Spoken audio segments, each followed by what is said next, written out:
Hello again. Today I'm setting myself a bit of a challenge, and what we're going to do is we're going to do some wildlife panoramas. That's right, wildlife panoramas, no cropping. Okay, so what we're going to do is we're going to attempt to get a shot of our wildlife, preferably a bird, and then what I'm going to do is take a couple of other shots and we're going to create a wildlife panorama. So something I've never tried, to tell the truth. This is something that I've been thinking about for a while. I haven't actually tried it, so we're going to give it a crack.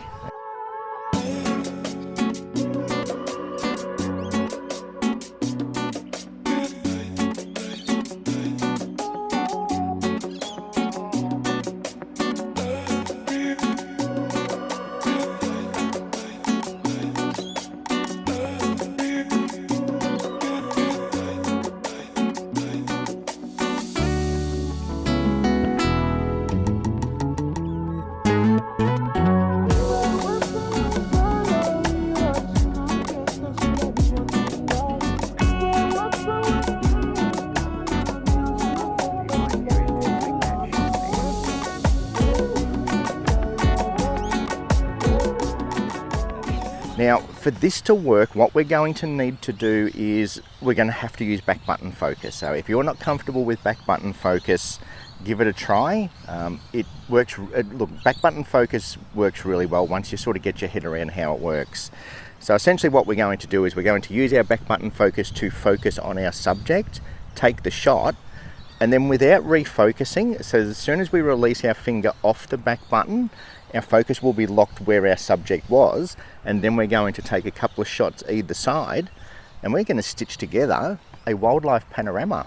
So the way back button focus works is if I hold down my back button focus, I'm on continuous focus. So hold down my back button, it's going to continuously focus on my subject. As soon as I've got the shot of my subject that I'm happy with, I'm going to take my finger off the back button focus and then just shoot either side. So let's go out and find some subjects first, and I'll kind of run through what I'm doing as I do it, and I'll show you the photos as they pop up. Okay, and then stick around to the end, and what we'll do is we'll go through and I'll show you how we can stitch them together. But I think this might be a really cool idea, so let's give it a try, and something a little bit different. Okay, that's what I love doing. I love experimenting, love trying things different. Okay, I've had a few sessions lately where I've been out to my usual locations, and to be honest, I'm just starting to get a little bit bored revisiting the same locations over and over. So we're going to try something different. Okay, we're going to have a crack at some wildlife panoramas, and I think they could make some really good shots. So let's go and see what we can find. That is the biggest struggle with wildlife, trying to find a subject. The first thing and most important thing is getting our crisp shot of our subject. So that's what I'm going to concentrate on first. Just let's get our wildlife first, and then I can start to do a panorama once we've got a shot we're happy with. Okay, I've got a few birds around here, but look, I think for this to work, I do need a nice clean background. There's a few kingfishers around here. If I can get it with a kingfisher, I'll be very happy. What I'm using today, the Canon R6 Mark II. I've got my 70 to 200 2.8 with a 1.4 extender and the EF to RF adapter. And I find this does a really good job. So I'm going to shoot at f4. I might go up to f5 if we get some more light. It's still fairly early in the morning. Okay, so there's a kingfisher behind me just in here, but it's too messy. Okay, in there's too messy. I want to get something nice and clean. So I'll show you the footage of the kingfisher that's in here, but I've got sticks in front of it. It's not going to work. So let's hope he comes out in the open and have another crack. Okay, I've got a couple of galahs up in the tree, so let's use these as a bit of practice for starters. So the idea is to take that shot there. Oh, that would have been good. Bloody birds. I've got a bird up here that I don't know what that is, to tell the truth, but this could make a nice shot. So this could be our first. Let's just get a shot. And then I'm going to go one that way, one that way. Would have been nice to get him in flight. There's our first shot. Okay, if he stays there on that log, this is what I want. Nice clean background. That's really nice. Let's get fast shutter speed and hope for some flight. I'm going to get my shot first and then I'll do my pano. See if we can get it in flight. And the log's going to be a nice reference point for what I want to. Let's just get a shot while he's sitting there anyway. That's it, that's it. Flap your wings or something. Oh, that's a nice shot. The sun's really lighting up his eye. There's a nice shot. So I'm just getting my shots of the bird for starters. Oh. Now what I'm going to do is do my pano. So just where that log is, I'm using that log as my reference point.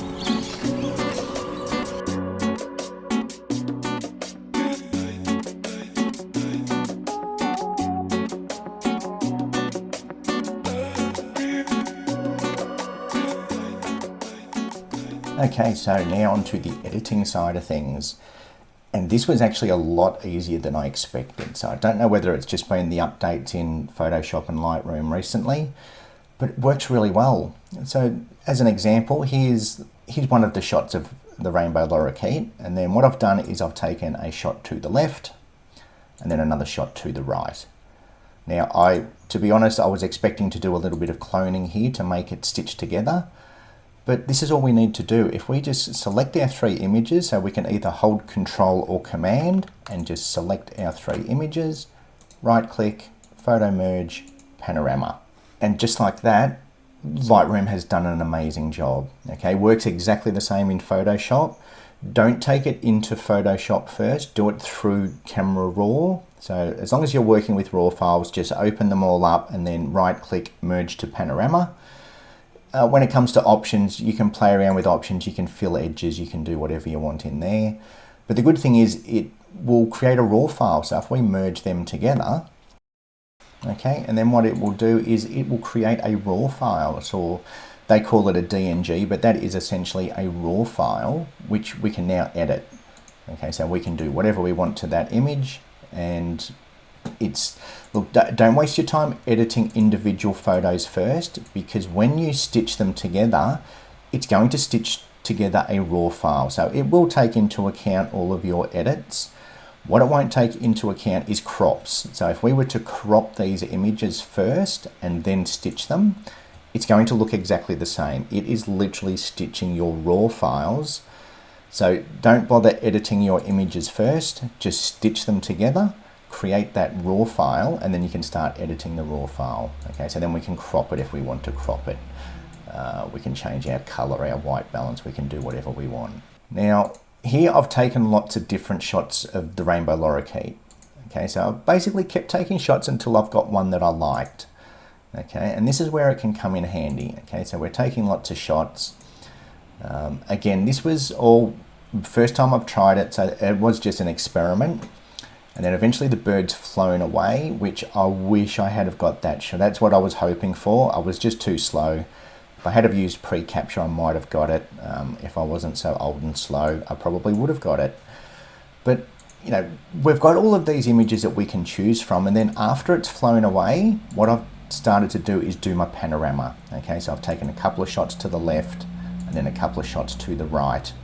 Okay, in preparation for, I've got my shots, and now I'm going to start working on the background to create that panorama. Okay, so you can take lots of shots, get your shot first, and then work on your background. So then we can go through.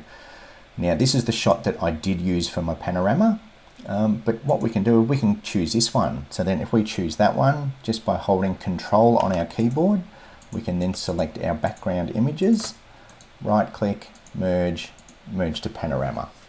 Okay, and as you can see, it does a really good job of stitching those images together and creating essentially a wide angle, shallow depth of field image. Okay, so it's just something different. I like it. I think it works well.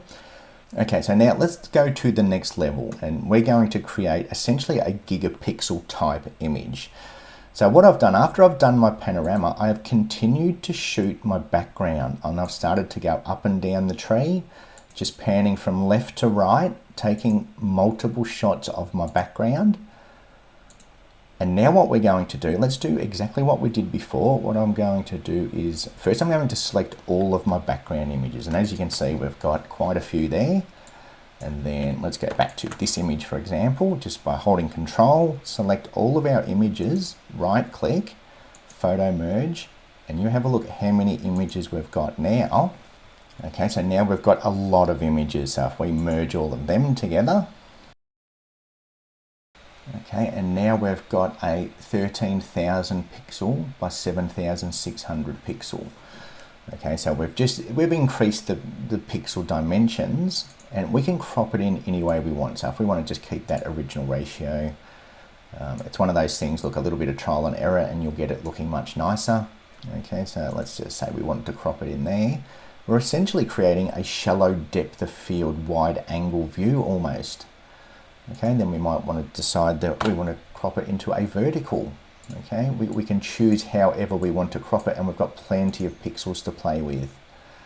Okay, so, and look, that's the big advantage of it, is that we're creating a large megapixel image and retaining heaps of detail rather than just cropping an individual image. So if I was just to crop this image, for example, let's just go by a 2:1. Okay, so yes, we're getting in nice and tight on the bird, which, no, that's fine, but then this just adds that extra dimension. So where I think this will work well, if we had like a nice tight close-up image of our bird, and then we want to take in more of our background. So let me know in the comments what you think. Is it something that you want to give a try? I will definitely be trying it more now that I've sort of had a bit of a practice run with it. There are things that I'll do differently next time. All right, that's it for this one. Hopefully next time I see you, I will be live. So thank you again, and I will see you soon. You want your picture taken, do you? Is that what you're saying? Can you move? I don't like your background. It's too messy, mate. You've got to come out in the open. I'm not doing it while you're up there. You got to come out here in the open. No, sorry, I'm not waiting for you. Don't you speak to me like that.